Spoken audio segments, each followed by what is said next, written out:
Hi all, welcome to my page சாரல். எல்லோரையும் என்னோடய பேஜுக்கு வெல்கம் பண்ணுறேன். ஸோ இது ஒரு மார்னிங் vlog தான். மார்னிங் பாப்பாவை வீட்டுக்கார எல்லோரும் அனுப்புனது நான் 9 மணிக்கு அப்புறமா என்னோடய டே எப்படி ஸ்பெண்ட் ஆகுது, நான் என்னெல்லாம் பண்ணுறேன். அப்புறம் நான் ஆன்லைனில் வாங்கின சின்ன சின்ன ஃபைன்ஸ், புதுசாக அதுக்காக நான் வாங்கின சின்ன சின்ன ஃபைன்ஸ் என்னெல்லாம் அப்படிங்கிற ஒரு சின்ன ஒரு vlog தான் இது. ஸோ ஃபஸ்ட்டே 2 வரையும் அனுப்பிட்டு பாத்திரமெல்லாம் இருந்தது, அதை ஃபஸ்ட்டு கழுவினா தான் கிச்சன் க்ளீனாக இருக்கணும். அதையும் முடிச்சுட்டு நெய் வந்து வீட்டில் ஃபினிஷ் ஆயிடுச்சு.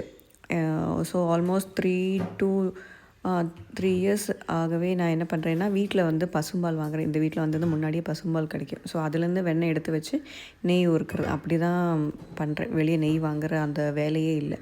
ஸோ வீட்டிலே நெய் முடிஞ்சு பாப்பாவுக்கும் மோஸ்ட்லி எல்லாத்துக்கும் நெய் தேவைப்படுமே. ஸோ அதை பண்ணியெல்லாம் வெளியே வாங்க வேண்டாம், இவ்வளோ வெண்ணெய் வீட்டில் வச்சுட்டு வெளியே வாங்குறது நல்லதுக்கு இல்லை அப்படின்னு சொல்லி, சரி எவ்வளோ சோம்பேறித்தனம் இருந்தாலும் இன்றைக்கி இந்த வேலையை முடிச்சிடணும்னு சொல்லியே நேற்று நைட்டே ஃப்ரிட்ஜில் ஐஸ் வாட்டர் எல்லாமே வச்சுட்டேன். ஸோ ஃபஸ்ட்டு வேலையாக இந்த மாதிரி வெண்ணெய் எடுத்து ஃபஸ்ட்டு வச்சுட்டு முடிச்சிடலாம் அப்படின்னு சொல்லி எடுத்து வச்சுட்டேன். இது எப்படி நான் பண்ணுவேன்னா, first ice water ice cubes எல்லாம் வச்சுருவேன். இந்த மாதிரி பெரிய பேனில் ஐஸ் வாட்டர் எல்லாம் ஊற்றிட்டு மிக்ஸி ஜாரில் அந்த வெண்ணெய் ஆட் பண்ணி ஐஸ் க்யூப் ஐஸ் வாட்டர் போட்டு நல்லா பல்ஸ் மோடில் போட்டுகிட்டே இருந்தோம்னா, போட்டு எடுத்தோம்னா இந்த மாதிரி கெட்டியாகி வந்துடும். எடுத்து அதை ஐஸ் வாட்டரில் போட்டு திருப்பி ஒரு 3 to 4 டைம்ஸ் நல்லா வாஷ் பண்ணி எடுத்து வச்சுருவேன்.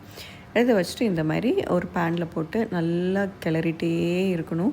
கிண்டிகிட்டே இருக்கும்போது நெய் நிறைய நல்லா உருகி நல்லா வரும். லைட் ப்ரௌன் கலர் வரும்போது ஆஃப் பண்ணிவிட்டு முருங்கைக்கீரை இல்லைன்னா கருவேப்பிலை போடணும். என்கிட்ட அந்த டைமில் முருங்கைக்கீரை இல்லை. ஸோ முருங்கைக்கீரை நீ தேடி பார்த்து எடுக்கிற வரைக்கும் இந்த வெண்ணெய் நமக்கு வச்சுருக்க முடியாது, அதுவும் கேட்டுரும். அப்புறம் வீட்டில் நெய்யும் இல்லை. ஸோ அது கருவேப்பிலை போட்டு ஃபினிஷ் பண்ணிவிட்டேன். இந்த தடவை எனக்கு கொஞ்சம் நிறையாவே வெண்ணெய் கிடச்சிது. வெண்ணெய் எடுக்கணும்னு நினச்சேன். 2 பாத்திரமும் எனக்கு இந்த அளவுக்கு 2 பவுலுமே ஃபுல்லாக எனக்கு வெண்ணெய்லாம் கிடைக்காது.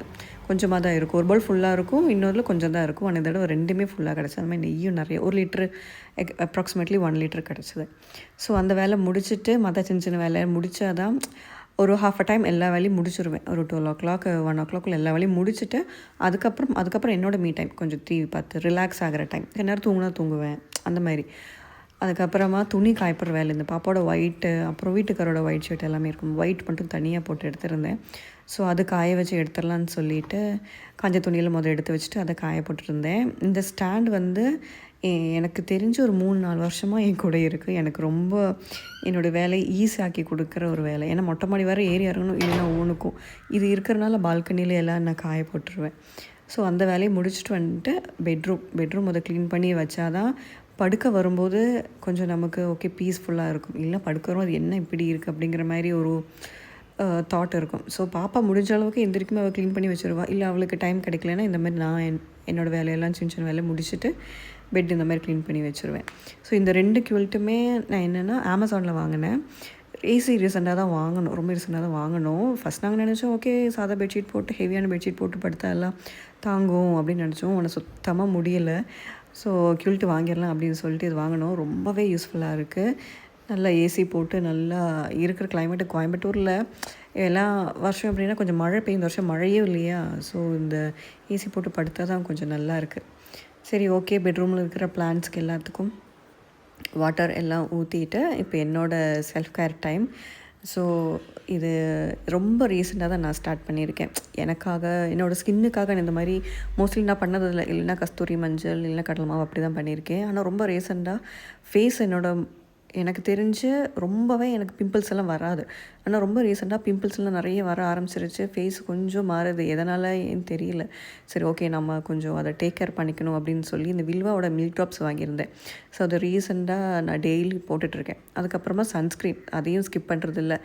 ஸோ டாட் அண்ட் கியோட சன்ஸ்க்ரீன் எல்லாத்தையும் போட்டு ஃபேஸ் வாஷ் பண்ணிவிட்டு மாய்ஸ்சரைசர் சன்ஸ்க்ரீன் எல்லாத்தையும் போட்டு லிப் பாம் எல்லாம் போட்டு ரெடி ஆகிட்டேன். ஸோ அதோட டைமும் முடிஞ்சதுக்கப்புறமா ஹேரெல்லாம் நான் காம் பண்ணி ரெடி ஆகிடுச்சு. இப்படி ரெடி ஆனதாக ஓகே அப்பா எல்லா வேலையும் முடிஞ்சு இனி நம்ம கொஞ்சம் ஃப்ரீயாக இருக்கலாம் அப்படிங்கிற தாட்டே வரும். ஸோ நான் இப்போது சொன்னேன் பார்த்திங்களா, இந்த குவில்ட்டு அப்புறம் இது எல்லாமே இதோட டிஸ்கிரிப்ஷனில் நான் இதோட லிங்க் எல்லாமே நான் உங்களுக்கு ஷேர் பண்ணுறேன். ஃப்ரீயாக இருக்கும்போது செக் பண்ணி பாருங்கள். உங்களுக்கு பிடிச்சிருந்ததுன்னா நீங்கள் வாங்க. எனக்கு ரொம்பவே யூஸ்ஃபுல்லாக இருந்தது இது எல்லாமே. அதனால் நான் உங்களுக்கு ஷேர் பண்ணுறேன். உங்களுக்கு பிடிச்சதுன்னா நீங்கள் பாருங்கள், ஓகேவா. அப்புறமா நான் இப்போது மார்னிங்லேருந்து போட்டுருக்கேன் பார்த்தீங்களா இந்த 3 நைட் ட்ரெஸ்ஸு. இது வந்து ரீசெண்டாக தான் வாங்கினேன். ரொம்பவே நல்லாயிருக்கு, கம்ஃபர்டபுளாக இருக்குது எனக்கு. ரொம்ப பிடிச்சது. ஏன்னா எல்லாமே பழசாயிருச்சு. ஓகே கொஞ்சம் வாங்கிக்கலாம். டெய்லி யூஸுக்கு எனக்கு ரொம்பவே யூஸ்ஃபுல்லாக இருக்குது. வீட்டு வேலை செய்யறதுக்கும் ரொம்ப கம்ஃபர்டபுளாக இருக்குது. ஸோ இதோட லிங்க்கும் நான் கீழே ஷேர் பண்ணுறேன். ஃப்ரீயாக இருக்குமா செக் பண்ணிக்கோங்க. எல்லாத்தையும் முடிச்சுட்டு கொஞ்சம் எடிட்டிங் வேலை இருந்தது. அதையும் முடிச்சுட்டு லஞ்ச் சாப்பிட்டுட்டு அப்படியே என்னோடய டே நான் ஃபினிஷ் பண்ணிட்டேன்.